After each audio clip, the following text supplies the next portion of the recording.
I think that it's obviously, to me, to my mind, perverse that you would use it to say, isn't Marx or perhaps even Lenin correct, and it's just Stalin was an aberration. Obviously, that's wrong-headed and weird. Yeah.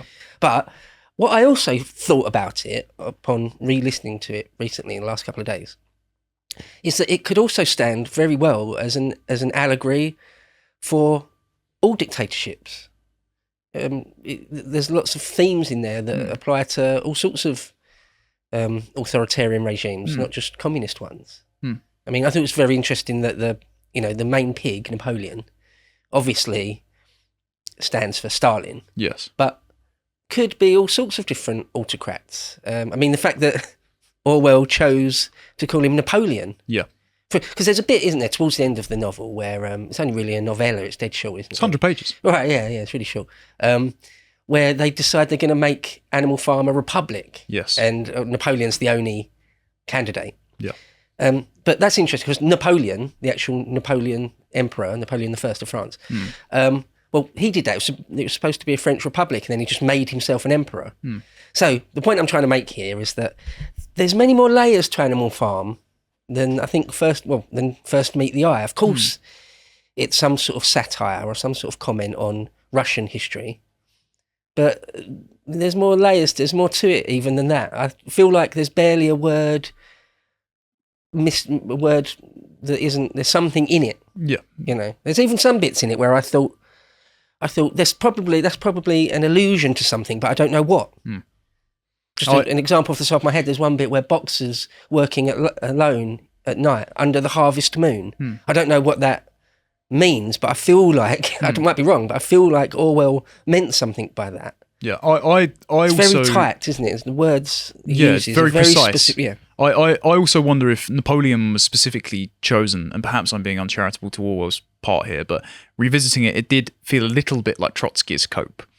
And unfortunately so, even though I think it's very well written. I wonder if Napoleon itself was the name chosen for the Stalinist allegory pig to make it look like Napoleon was an aberration of Russian history, Stalin was meant to be an aberration of Russian/Marxist doctrine as well. He's almost like an interloper that comes in from the outside and perverts it, because that is how it is presented. You've got the story kicks off with Farmer Jones drunk again, asleep while all the animals are gathering in the barn, and you have old Major, the tired old prize boar, coming in and remoralising the animals with songs of beasts of England and this mental speech, which is meant to be quite rousing. But the entire premise of it, again, I've got a bit here.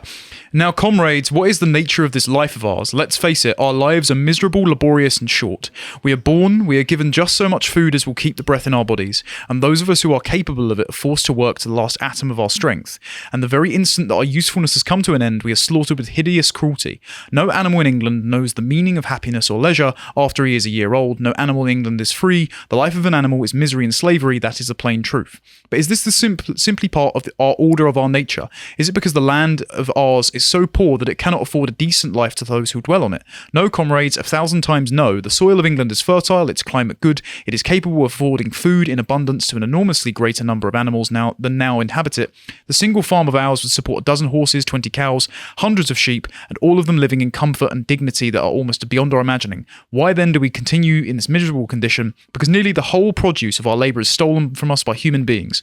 There, comrades, is the answer to all of our problems. It is summed up in one single word: man. Man is the only real enemy we have. Remove man from the scene, and the root cause of hunger and overwork is abolished forever. It's pure Marxist friend-enemy distinction. It's just saying, okay, we're going to be genocidal and exterminate it. And of course, it's an allegory.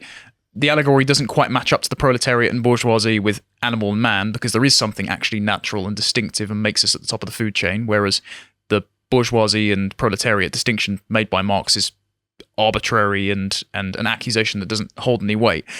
But it very much starts off with the idea that this is a pure doctrine of liberation set forth by an old man who died before he could see the revolution come to fruition. And isn't it tragic that his legacy was perverted? And I don't see how the presentation of old Major's words are meant to be anything but capricious and genocidal. And Orwell presents it as a great, shining, good idea. He doesn't really criticise it. Old Major's speech at the beginning of chapter 1 isn't Orwell doesn't criticise it or No. say it's silly or wrong-headed or anything like that, does he? No. What I think is interesting is that quite often the allegories in this novel, as I already said, can be more than one thing, and it's not really clean cut. So, for example, I've heard some people say that Old Major is Marx, Yeah. but you could argue he's like a Lenin figure. Also the same thing, yeah. Right. So, of course, Marx and Lenin are, very, very different, separate, completely different generations, thought about politics a bit differently, to be quite honest.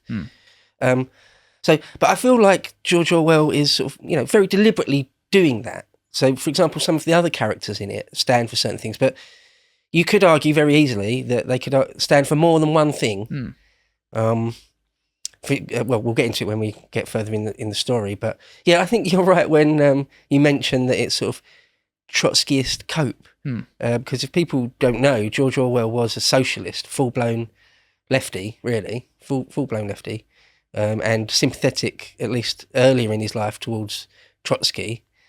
He went to fight in Spain for the anti-Stalinist communists. He fought for the communists in Spain. If no one's read Lion and the Unicorn, please do so, because you will dispel yourself of any notion that Orwell was an anti-socialist. He did repeat Engels' call to have the gutters run with blood during the revolution. He criticises socialism in all sorts of things, like Road to Wigan Pier. Yes. In lots and lots of things. Of course, 1984 and Animal Farm are massive criticisms of it. But he's not like a fascist that wants to destroy it or anything. No. He was even though you could describe him as a trot, I suppose, on some level, what he really was, I think it's fair to say, is sort of that old school English socialist. So really quite on the spectrum of socialism, from Pol Pot at one end to vaguely being in favour of the NHS at the other end, should we say. He was much more towards that end. So it's a very sort of lily-livered style of socialist, if you like. However, I believe he died a leftist. Yeah. So what I think is also very interesting to point out right at the beginning before we get into it is when it was published. It was published in 1945. So i.e. directly after World War II. Or I'm not even sure what month in 1945 it was published. So it might even have been before the end. But that's interesting, isn't it? Because, George Orwell only lived a few years longer himself, but literally, I think 3 or 4 years tops. I thought didn't he die in early 49 after finishing 1984? Yeah, he finished 1984 in 48, and I think he died very soon after. So this is right towards the end of his life. He was dying of TB when this was written and published. But I think you've got to give him credit, really, for being so prescient, because he does see the way that the Soviet experiment was sort of bound to go. He sees it with sort of perfect clarity, really. I don't know about perfect clarity, because of course the old boring old major conflation with Marx and Lenin. Lenin himself, I don't think, is a very applicable example to old major here, because Lenin was of course involved in the revolution. He was involved in resulting civil war. He only died because his immune system was so weak that he evaded assassination attempts, and he explicitly set up concentration camps for the Russian people. He used the term in telegrams, like Solzhenitsyn documented that. So he was far from an aberration from what Stalin would later do. He put all the things in place. And also, he may have well been more of a sentimental socialist than the sort of people he criticised in Road to Wigan Pier as being, sweater-wearing English Anglophobes or the murderous Bolsheviks. But he didn't indict Marxism as the doctrine in this, I don't think. So the actual animal commandments of the land would be of plenty, that we would be able to provide people, or the way that Snowball talks about the construction of the mill, and it's only that Napoleon claims credit for it and perverts the construction of the mill and does it inadequately. It seems like Marx, it does seem like real communism has never been tried, that it's not executed properly in practice, but the ideal is something still to be strived towards. It was a noble endeavour that was perverted by people along the way. Whereas if you look at Marxist texts, and I want to do something properly about this for the website at some point, but in lieu of Marx and Engels providing an actual roadmap to constructing the stateless, classless communist utopia of total abundance that doesn't succumb to entropy, you have to assume that okay, the only roadmap you've given us is revolution and the dictatorship of the proletariat. You've assumed benevolence on part of one class. You've said the total collectivization of property.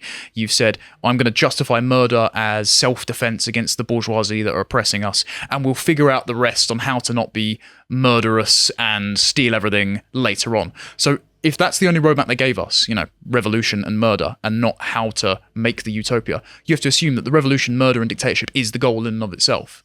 And Orwell doesn't really seem to state that in here. He doesn't seem to state that Napoleon is the exact kind of person that would be emboldened by Marxism, rather than that he had hijacked it.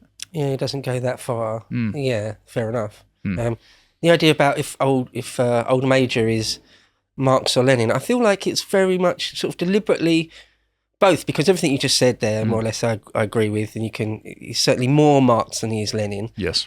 But I mean, for example, there's a bit towards the end where they mention that Old Major's skull is sort of physically kept and revered. It's a monument. Yeah, some sort of monument. And I mean, it's difficult not to think that there's some allusion there to Lenin's mummified body in Red Square. I think to this day it's still there. You go and walk past it and see it if you want to. I think certainly for decades and decades and decades it was.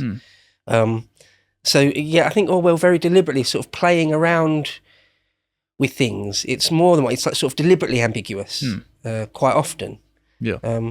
If I had to put money on it, if George Orwell was alive and you could ask him, I would say, is that an amalgam of Lenin and Marx? Yeah, and he would have I nodded. think he would have said yes. I don't know, of course, but yeah. But even then, I think it plays into the revisionist idea that not only was Marx somehow beyond reproach because he set forth this amazing doctrine that just hasn't worked in practice, but that Lenin was the good guy, and it's just Stalin that perverted his legacy, and I think quite a few people have fallen prey to that, especially if they don't read Lenin properly, and Trotsky as well. But I consider Lenin marginally less monstrous than Stalin. Yes, very marginally. Yeah, but he would, if were he to have lived, he would have racked up the same body count.